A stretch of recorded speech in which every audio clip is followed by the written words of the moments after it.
Three, two, one. Assalamualaikum warahmatullahi wabarakatuh. Halo kawan-kawan semua, bertemu lagi bersama saya Nar di channel Ewako13.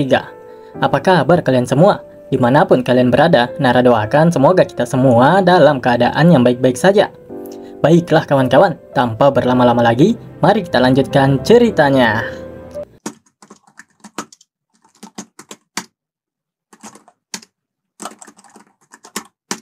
Kehadiran jenggot merah benar-benar membuat mereka semua menjadi begitu waspada. Apa ini? Dia datang langsung ke depan kami dan sepenuhnya menipu indera kami. Meskipun aku sedang berbicara, bukan berarti aku menutup inderaku. Kalau orang tua itu sudah membuat keputusan, kami pasti sudah mati.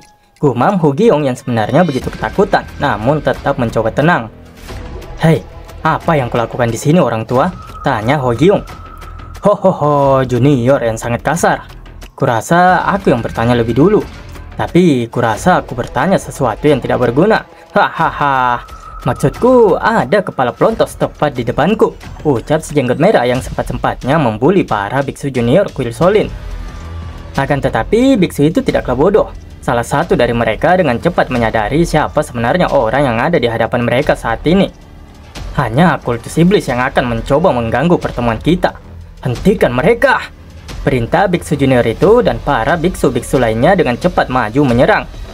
Si jenggot merah hanya mengatakan bahwa mereka benar-benar sangatlah kasar. Melihat para biksu yang maju, tentu dia tidak akan diam saja. Si jenggot merah membuka tekniknya, memusatkan energinya pada tangannya dan lalu menyebar ke seluruh tubuhnya. Energi yang begitu kuat menyelimuti sekujur tubuhnya. Bahkan para biksu Shaolin yang hendak menyerangnya tidak mampu mencapainya dan langsung dipukul mundur dengan begitu mudahnya. Hanya guncangan udara dari auranya saja membuat mereka semua kesakitan, bahkan memuntahkan darah yang cukup banyak. Sage Hyung Hwang dan biksu Guan Hai menyadari keributan yang terjadi di luar, dan mereka dengan cepat langsung menuju ke murid-murid mereka. Tidak menunggu lama, kedua orang itu langsung menyerang si jenggot merah. Kau menyelamatkanku tanpa repot-repot mencari kalian, ucap si jenggot merah. Black Hearted Demonic Palm, teriaknya mengeluarkan sebuah teknik untuk menyerang Hyung Hwang dan juga Guang Hai yang maju bersamaan. Ini berafiliasi dengan kekuatan besar yang berasal dari seni bela diri yang hanya diturunkan kepada satu orang, ucapnya. Hyung Hwang menggunakan teknik Bloom Blossom Tranquility Palm miliknya. Begitu pula dengan Guang Hai yang menggunakan teknik Enemy Obliteration Claw. Ketiga teknik itu berbentrokan dengan cepat. Meskipun itu bentrokan 2 lawan 1, akan tetapi mereka berdua lah yang mendapatkan dampak yang buruk dari bentrokan tersebut. Keduanya mampu didorong mundur dengan mudahnya oleh si jenggot merah. Perlawanan yang sia-sia hanya akan meningkatkan penderitaanmu, ucap si jenggot merah. Sage Hyung Hwang menstabilkan dirinya dengan nafas yang tidak teratur. Dia mengatakan bahwa si jenggot merah itu kuat. Siapa kau? Tanyanya. Kenapa kau bertanya padahal sudah tahu? Jawab si jenggot merah. Kultus iblis, ucap Sage Hyung Hwang. Namaku On Sang Cheon, ucapnya sembari bersiap dengan tekniknya lagi. Ketika On Sang Cheon merentangkan tangannya, tangannya berubah menjadi hitam. Ada sesuatu yang aneh tentang atmosfer ini. Sepertinya kita semua harus bekerja sama untuk menghentikannya, ucap Sage Hyung Hwang, dan tentu saja Guang Hai menyetujuinya. Semuanya, serang sekaligus! Perintah Sage Hyung Hwang, dan tidak menunggu lama semua prajurit dari kedua sekte secara bersamaan sekali lagi melompat ke arah On Sang Cheon. Namun lagi dan lagi kawan-kawan, ketika para ksatria itu hendak mendekati si jenggot merah, area tersebut langsung meledak karena tekanan udara yang dihasilkan dari teknik On Sang Cheon. Dalam waktu yang sangat singkat, On Sang Cheon memperporak-porandakan dan mengacaukan tempat pertemuan sekte Gunung Hua dan kuil Shaolin. Sebenarnya Nara sedikit bingung, tapi melihat teknik si jenggot merah ini, ada kemungkinan dialah yang dimaksud dan Cheon So yang dikatakan Gyeomyul Cheon sebelumnya. Pertarungan yang mengakibatkan dampak besar dan suara ledakan yang sangat besar tentu tidak lepas dari perhatian Damho. Akan tetapi Damho terlihat sangat cuek dan tidak begitu memperdulikannya. Apakah itu kultus iblis? Baik kultus iblis dan pertarungan dunia atau tidak, itu tidak ada hubungannya denganku, ucapnya. Ya ampun, apa yang terjadi? Teriak Dr. Ryo yang begitu terkejut ketika keluar melihat pemandangan di sana. Ini tidak apa-apa, ucap Damho. Apa yang kau maksud ini tidak apa-apa? Lihatlah bagaimana api menjulang tinggi, bantahnya sedikit kesal pada Damho. Dan sesaat kemudian mereka dikagetkan oleh seseorang yang terlempar dan terhampas tepat di hadapan mereka berdua. Apa ini? Tanya Dr. Ryun yang berbeda dengan Damho yang biasa-biasa saja dan hanya melirik ke arah orang itu. Dan ternyata orang itu adalah Ho Gyung yang telah babak belur dihajar hingga terlempar ke tempat Damho. Meskipun dia begitu kesakitan, namun dia tetap mencoba untuk bangkit. Dan betapa terkejutnya Damho ketika dia melihat wajah Ho Gyung. Wajahnya terlihat familiar. Entah bagaimana. Ho Gyung, gumam Damho di benaknya. Ho Gyung, ucap Damho memanggil Ho Gyung. Siapa? Tanya Ho Gyung. Dia bermaksud menanyakan siapa orang di hadapannya. Namun ada suara dari belakang terdengar. Hahaha, menyerah saja. Kau tidak punya tempat untuk lari, ucap kedua orang itu. Mereka adalah pengikut kultus iblis, ucap Ho Gyung yang sudah kembali berdiri. Dr. Ryun tentu begitu panik mendengar kalau kedua orang itu adalah pengikut kultus iblis. Ho Gyung yang sudah babak belur dan pada dasarnya tidak akan mampu melawan mereka berdua mencoba untuk memberikan waktu kepada Damho dan juga Dr. Ryun untuk melarikan diri. Larilah cepat, ucapnya kepada Damho dan Dr. Ryun. Hahaha, khawatirkan nyawamu sendiri karena tidak akan ada yang selamat di tempat ini, ucap orang itu. Larilah, teriak Ho Gyung pada Damho yang masih berdiri dan tidak bergerak sedikit pun dari tempatnya. Pengikut kultus iblis itu langsung melompat ke arah Ho Gyung, sementara Ho Gyung mengedarkan energinya di tangannya. Yang bertemu dengan kita tidak ada yang selamat, ucap pengikut kultus iblis. Kau sudah kelelahan, jadi ya menyerah saja, lanjutnya. Meski demikian, Ho Gyung tetap tidak ingin menyerah. Dia tetap berdiri dan terus berjuang meskipun dia sendiri tahu bahwa dia akan mati jika terus seperti ini. Dia terlihat begitu lelah dan sudah tidak sanggup lagi. Seluruh tubuhnya dipenuhi oleh luka-luka akibat pertarungannya dengan anggota kultus iblis. Aku akan membunuhmu dengan nyaman, jadi jangan khawatir, teriak orang itu yang langsung kembali menyerang Ho Gyung. Ho Gyung sudah hampir mencapai batasnya. Apa ini? Ucap Ho Gyung di benaknya. Dia sudah tidak sanggup lagi untuk melawan. Dia memejamkan matanya. Sudah tidak ada harapan lagi baginya. Saat ini dia benar-benar pasrah menghadapi kematiannya. Akan tetapi, detik-detik kematian itu tidak menghampirinya. Suara dentuman tepat di hadapannya terdengar jelas, serta darah yang menyembur keluar. Yah, itu adalah Damho yang mengambil tindakan dan langsung meninju orang itu sepersekian detik sebelum pedangnya mengakhiri hidup dari Ho Gyung. Ho Gyung seakan tidak percaya. Dia benar-benar terkejut.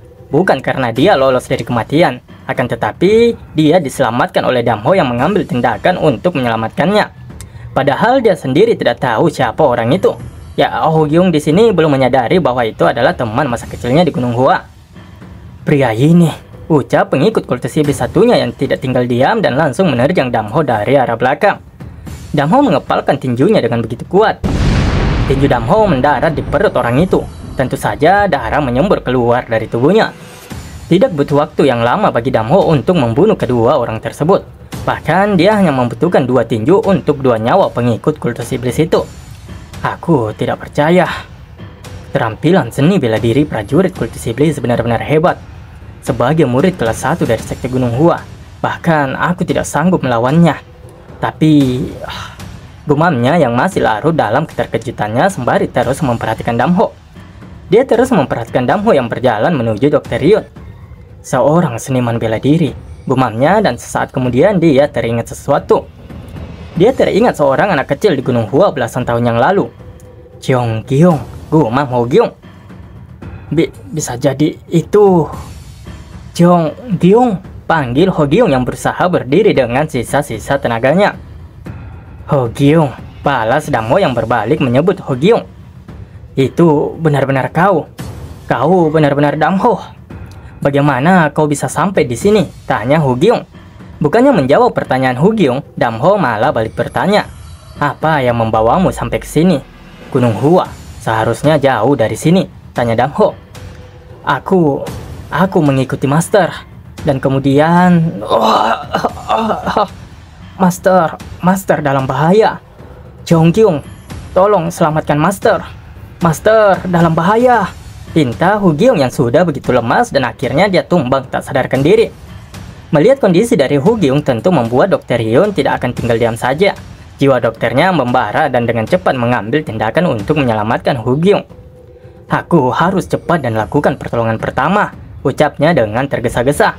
Sementara itu Dam Ho hanya melihatnya tanpa sepatah kata pun. Serahkan orang ini padaku. Kau cepat pergi dan selamatkan Master, ucap Dr. Hyun. Apakah kau hanya akan berdiri di sana saja seperti itu? Teriaknya pada Dam Ho yang hanya diam saja. Dr. Hyun melanjutkan perkataannya lagi. Bagaimanapun keadaannya, mereka adalah orang-orang yang memiliki hubungan denganmu. Menurutmu, Master akan mengizinkan jika kita membiarkannya mati seperti ini? Setidaknya kau akan malu ketika bertemu dengan Mastermu, ucap Dr. Hyun yang menasihati Dam Ho. Waifu Mimin ini. Pokoknya coplah, nggak ada yang boleh ambil. Dam Ho masih kukuh dengan pendiriannya. Dia tetap tidak goyah dan hanya berdiri saja. Tolong, aku mohon padamu. Tolong selamatkan dia, ucap Dr. Hyun memohon pada Dam Ho. Kita lalu kembali ke pertempuran sebelumnya yang sudah semakin kacau balau. Sage Hyung Hwang mengatakan bahwa seni bela diri On Sang Cheon sungguh luar biasa. Dia menyuruh semua orang untuk menyerangnya pada saat yang bersamaan. On Sang Cheon tidak takut sedikit pun. Dia malah semakin tertawa lepas dan bersiap untuk menyerang balik. Untuk sekian kalinya, semua ksatria dari kedua sekte itu tanpa hentinya terus mencoba untuk menyerang On Sang Cheon. Ini berbahaya. Kalian semua, lari! Teriak Sage Hyung Hwang yang menyadari teknik kuat yang akan dilancarkan oleh On Sang Cheon. Master Hyung Hwang, sangat sulit untuk melawannya sendiri. Untuk sekarang, kita harus keluar dari tempat ini, ucap Biksu Guanghai.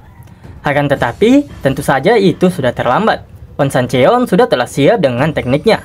Tidak ada yang bisa lepas dari Sang Cheon, ucapnya. Itu adalah teknik yang sangat kuat. Baik Sage Hyung Hwang maupun Biksu Guanghai tidak mampu menahannya. Para ksatria yang maju didorong mundur. Tidak satupun dari mereka yang sanggup menahannya. Master, selamatkan Master. Ini mustahil, ucap para biksu kuil Solin itu melihat kengerian On Sang Cheon. Baik itu ksatria dari sekte Gunung Hua dan kuil Solin maupun pengikut dari kultus iblis. Keduanya terus bertarung hingga titik darah penghabisan. Seorang pengikut kultus iblis kini melompat dari arah belakang dan siap untuk menebaskan pedangnya ke leher salah satu biksu Solin itu. Namun sayangnya, sebelum pedangnya berhasil mengenai targetnya, terlebih dulu sebuah serangan yang tiba-tiba menghantamnya. Dam Ho akhirnya tiba di area pertempuran dan langsung meninju orang tadi. Siapa kau sebenarnya? Teriak pengikut kultus iblis yang dikagetkan oleh kehadiran Dam Ho yang tiba-tiba. Dam Ho menatap orang itu dan tidak menjawab pertanyaannya. Di saat bersamaan, para pengikut kultus iblis lainnya juga langsung melompat ke arah Dam Ho hendak menyerangnya. Ledakan terjadi dimanapun ada yang terkena tinju Dam Ho. Dam Ho tidak ingin membuang-buang waktu dan berlama-lama di sana. Dia langsung menuju satu persatu dari para pengikut kultus iblis. Mereka yang awalnya begitu sombong di hadapan sekte Gunung Hua dan juga kuil Solin kini tak berdaya menghadapi Dam Ho yang hanya seorang diri. Para pengikut kultus bertanya-tanya siapa sebenarnya orang ini. Tidak satupun dari mereka yang sanggup menahan satupun tinju dari Dam Ho.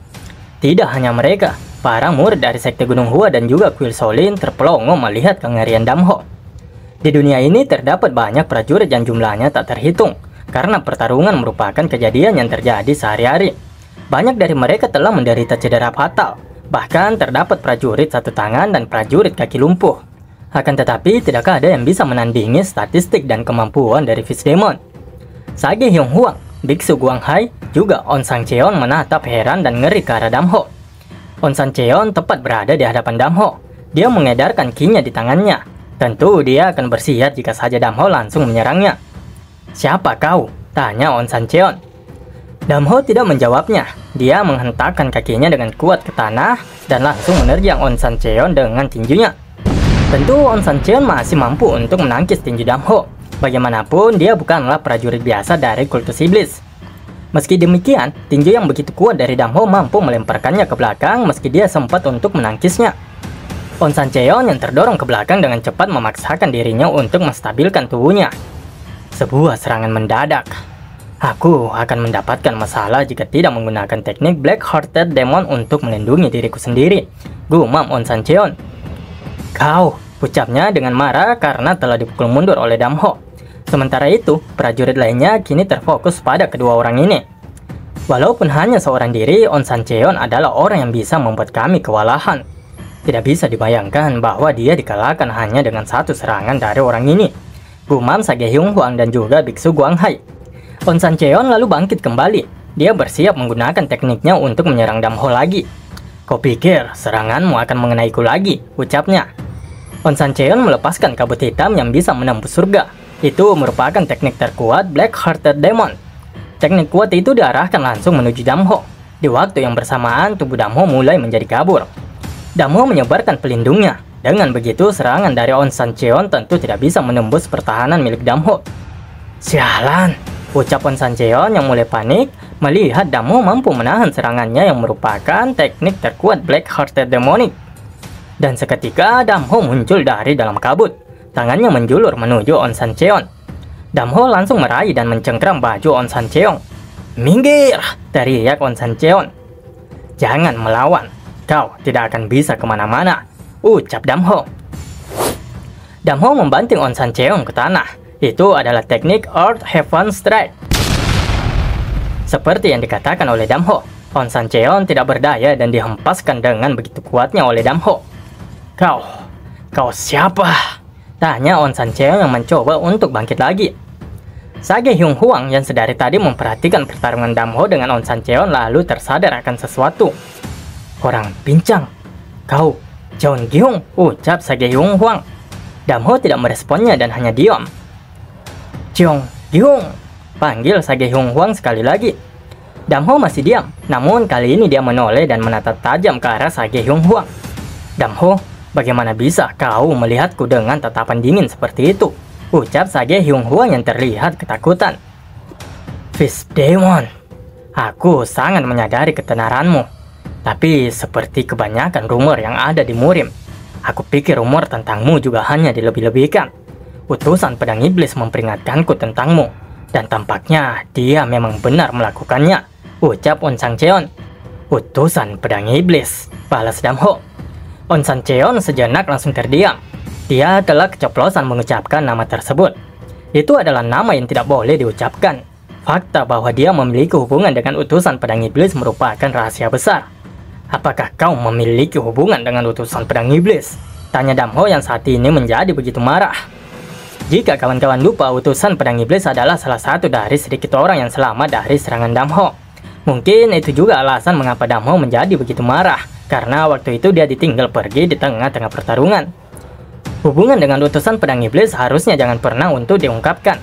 Namun, karena On Sancheon yang tidak sengaja telah mengatakannya, maka hanya ada satu pilihan baginya saat ini. Kau harus mati di sini. Gumam On Sancheon menatap Damho dan energi ki-nya pun kembali difokuskan ke telapak tangannya. Meskipun dia sadar akan kalah, namun dia tetap menerjang ke arah Damho dengan serangan kuatnya. Aku akan memastikanmu untuk menjadi temanku menuju akhirat, ucap On Sancheon. Dia sedang merencanakan untuk mati bersama, gumam Sage Hyung Hwang. Terlihat dia yang khawatir jika serangan On Sancheon mampu membunuh Damho. Hindari itu, Jeon Gyung, teriaknya memperingatkan Damho. Fist Demon, ayo pergi bersama, teriak On Sancheon. Damho mengabaikan peringatan dari Sage Hyung Hwang. Dia tetap berdiri diam di tempatnya saat ini dan menatap tajam On Sancheon yang dengan cepat menuju ke arahnya. Teknik Reverse Blood Explosive Demon, sebuah teknik kuat yang merupakan teknik untuk mati bersama. Jeonggyung, teriak Sage Hyung Hwang. Tidak hanya dirinya, semua orang di sana juga menjadi panik karena menyadari ganasnya teknik On Sancheon itu. Teknik Reverse Blood Explosive Demon itu sangat berbahaya. Semuanya, lari! Perintah Biksu Guanghai. On Sancheon kini berada tepat di hadapan Damho, di saat dia akan menghancurkan dirinya sendiri. Di saat itu juga bentuk Damho dibebankan. Kakinya menembus tanah dengan sangat kuat. Dan seketika, tulang dan darah berhamburan kemana-mana. Tidak ada lagi bentuk manusia di hadapan Damho. On Sancheon hancur lebur berserakan. Dia bahkan tidak bisa menggunakan teknik Reverse Blood Explosive Demon miliknya. Itulah akhir dari On Sancheon. Akhir yang sangat memuaskan. Wahahaha, mampus kau cocok. Sorry, kelepasan. Keheningan yang menyesakkan kemudian menyelimuti daerah itu. Sementara Damho, dia menghela nafasnya. Begitu pula dengan Nara yang menghela nafas dikarenakan alhamdulillah akhirnya selesai lagi satu video kawan-kawan. Ya meskipun singkat sih sebenarnya. Gimana nih, makin seru kan cerita dari Damho. Namun kedepannya sepertinya si Damho ini bakal bikin Nara kewalahan karena baku hantam terus. Ngomong-ngomong ya, maaf karena tidak balas komentar kawan-kawan semua di video sebelumnya. Ya, karena Nara selesaikan 2 video ini dulu. Takutnya HP Nara error lagi sementara skripnya sudah Nara buat di sini. Dan juga Nara mohon maaf jika ada penyebutan dalam bahasa Inggris itu belibet. Ya apa ya? Memang Nara itu tidak paham dengan bahasa Inggris. Jadi mohon dimaklumi. Ya, kawan-kawan sendiri bisa tahulah dari bagaimana cara Nara ucapkannya. Dan juga lagi-lagi tidak bosan-bosannya Nara selalu mengucapkan terima kasih banyak kepada kawan-kawan semua yang sudah singgah dan menonton video Nara. Meskipun Nara sendiri sebenarnya akui masih begitu banyak kekurangan Nara. Kadang kayak gatal aja pengen jadi haters diri sendiri di kolom komentar. Terlebih 2 video sebelumnya jujur Nara kurang puas karena suaranya kayak beda. Ya kayak ada yang aneh aja Nara dengar. Ya mau bagaimana lagi ya kawan-kawannya. Yang penting tetap berbenah diri ke depannya. Tidak hanya untuk duniawi saja, tapi juga untuk akhirat kita. Saya Nara, Ewako 13. Wassalamualaikum warahmatullahi wabarakatuh.